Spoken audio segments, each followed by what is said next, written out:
비대위를 마무리하면서 아쉬움도 남습니다. 골목 식당에서 전통 시장에서 산업 현장에서 만난 많은 국민들은 고단한 삶의 현장에 계셨습니다. 국민들은 정치권이 제발 민생에 관심을 가져달라고 호소하고 또 호소하셨습니다. 악화되는 경제 지표를 볼 때마다 마음이 많이 아팠습니다. 특히 다수 의석을 앞세워서 힘자랑하는 민주당의 입법 횡포를 막는데 역부족인 현실이 참으로 야속했습니다. 당원들의 과반이 넘는 압도적인 성원으로 탄생할 다음 지도부는 당심을 민심으로 승화시켜서 내년 총선을 승리할 해안을 반드시 찾아낼 것입니다. 우리는 철저하게 단결하고 화합하고 전진하는 거다. 기필코 내년 선거에서 우리 승리할 겁니다. 승리를 해야만 합니다. 단순히 윤석열 정부의 성공을 위해서가 아니라 저희들은 우리가 승리하지 않으면 대한민국의 내일을 감히 열 수 없다라고 믿고 있습니다.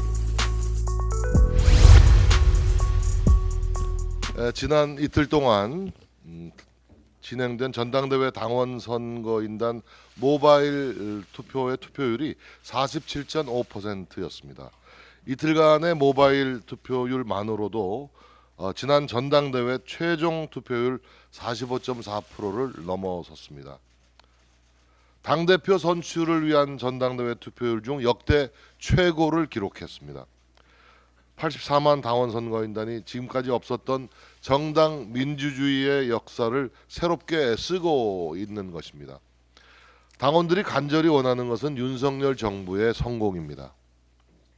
압도적으로 높은 투표율에는 윤석열 정부를 튼튼하게 뒷받침해서 대한민국을 도약시킬 당 지도부를 만들겠다는 열망이 담겨 있다고 생각합니다. 오늘 내일 ARS 투표가 남아 있습니다. 아직 투표하지 못한 당원 여러분들은 반드시 투표에 참여해 주시기 바랍니다. 당원들의 적극적인 투표 참여는 이번 전당대회를 단결과 화합과 전진의 장으로 만들라는 명령입니다. 분열은 더 이상 우리들의 언어가 아닙니다. 저는 합동연설회에서 만난 당원들에게서 차돌같이 단단한 당이 되길 바라는 열망을 실감할 수 있었습니다.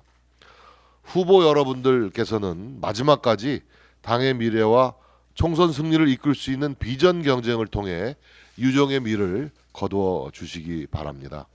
3월 8일 전당대회로 갈지 3월 12일까지 갈지는 아직 가늠하기 어렵습니다.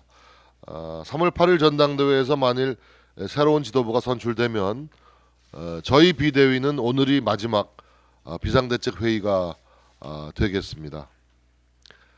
저는 작년 9월 13일 비상대책위원회가 발족한 이후 나름대로 최선을 다해 달려왔습니다. 집권 여당을 안정시키고 윤석열 정부의 발진을 제대로 뒷받침하겠다. 그 약속을 지키려고 부족한 사람이 하루하루 안간힘을 써왔던 것 같습니다. 돌이켜보면 지난 6개월은 20여 년 제 정치 인생에서 가장 힘겨운 시간들이었습니다. 그동안 사고 당협을 정비하고 당무감사 채비도 갖췄습니다. 매일매일 야당과의 거친 여론전에 앞장서서 싸워왔습니다. 20차례 현장 방문을 통해 전국의 당원들과 대화하고 공감하려 노력했습니다.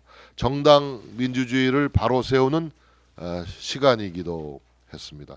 비상대책위원회는 고심 끝에 100% 당원 투표 그리고 결선 투표제를 도입했습니다.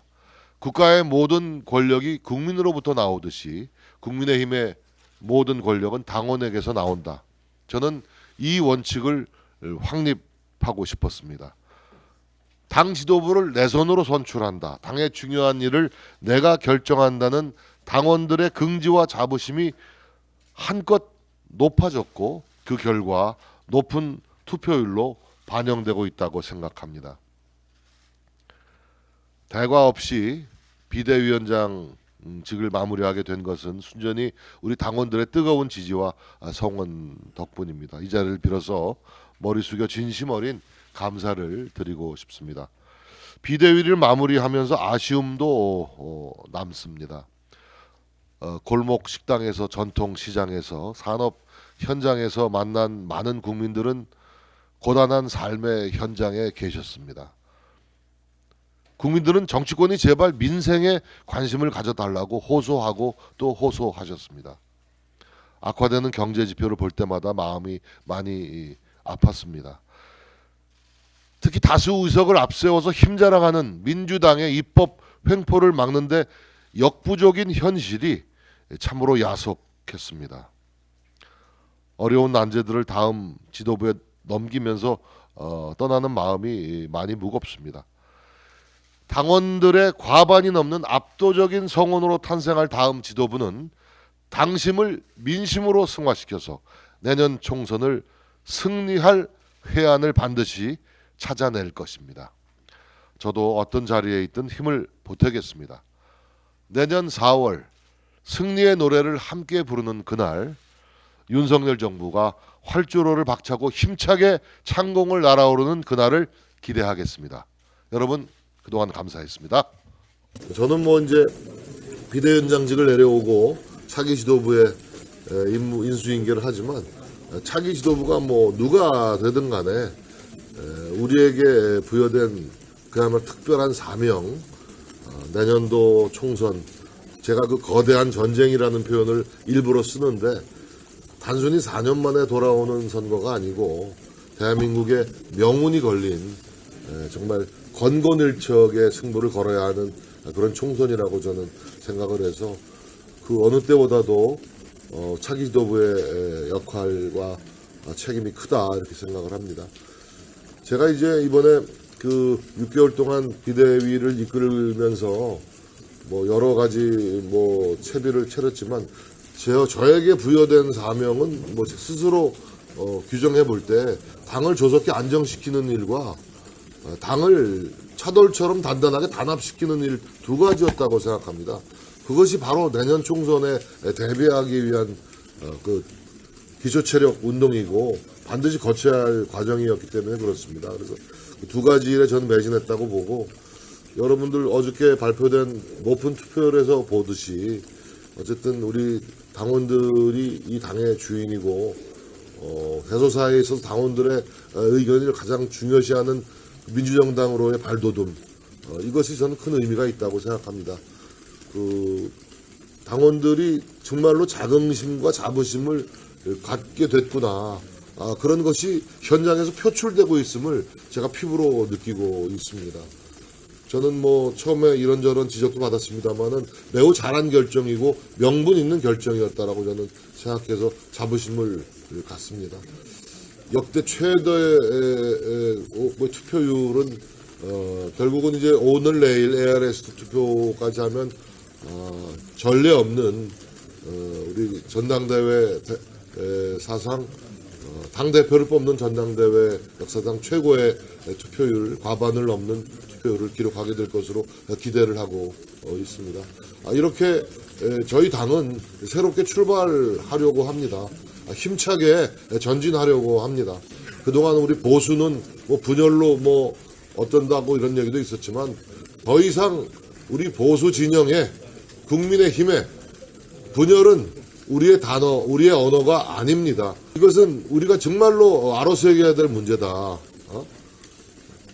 하나도 둘째도 셋째도 우리는 철저하게 단결하고 화합하고 전진하는 거다.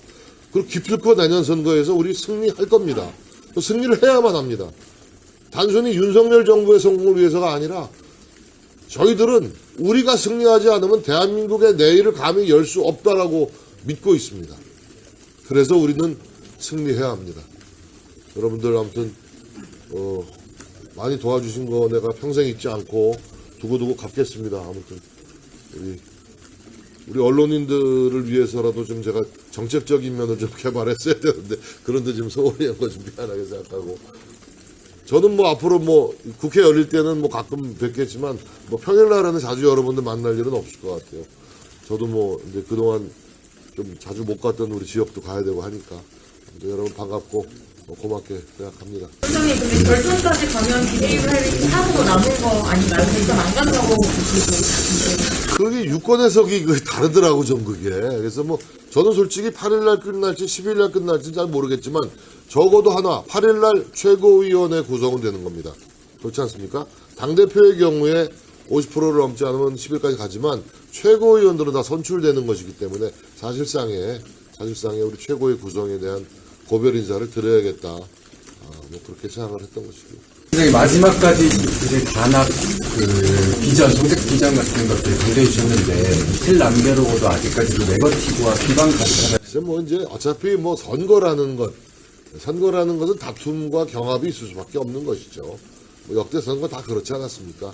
그럼에도 불구하고 이번에 출전하신 그 우리 후보님들이 또 역량이 또 출중하신 분들이고 그래서 이 정도면 뭐 일부 비판에도 불구하고 그래도